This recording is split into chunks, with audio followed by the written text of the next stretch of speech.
دنیا ہمارے حکمرانوں نے جہنم جیسی کر دی ہے، یہ جو ہماری دنیا جہنم جیسی کر دی ہے، اس کو اسی طرح سے جہنم چھوڑ کر مرنا کفر ہے، کفر ہے۔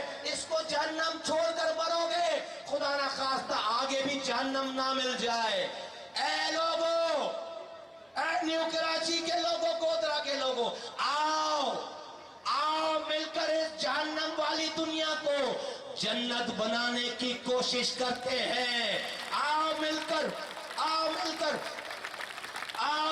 اپنی گلی محلوں کو جنت بنانے کی کوشش کرتے ہیں، جہاں پر گھروں میں پانی آ رہا ہو، جہاں سے کچرا اٹھ رہا ہو، جہاں سے میری ماں بہن بیٹی کچن کے اندر پتھر رکھ کے سیوریج کے اوپر نہ کھڑی ہو، اس کا سیوریج جا رہا ہو۔ آؤ اس شہر کو، اس ملک کو امن کا، بھائی چارے کا گہوارہ بنانے کی کوشش کر کے مرتے ہیں۔ آؤ اسپتالوں میں دوا اور ڈاکٹر دینے کی کوشش کر کے مرتے ہیں۔ آؤ اسکولوں میں تعلیم عام کرنے کی کوشش کر کے مرتے ہیں۔ اگر ہم نے اس جہنم جیسی دنیا کو جنت بنانے کی کوشش کرتے کرتے اگر ہمیں موت آ گئی تو سیدھا جنت، اور اگر ہم کامیاب ہو گئے ادھر تو یہ دنیا بھی جنت اور مرنے کے بعد بھی جنت، دنیا بھی جنت، مرنے کے بعد بھی جنت۔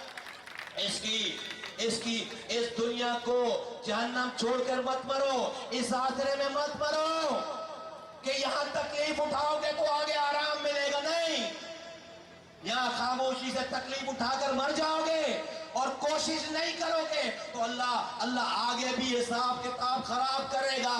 آؤ اس جہنم کو تمہیں دنیا میں بھیجا اسی لیے ہے کہ امتحانوں سے ٹکراؤ، ظالموں سے ٹکراؤ، حکمرانوں کی غلط پالیسی سے ٹکراؤ، اور ان کی آنکھوں میں آنکھوں ڈال کر بات کرو، جیسے ہمارا اور ہمارا کارکن PSP کا کارکن کرتا ہے، جیسے کرتا ہے۔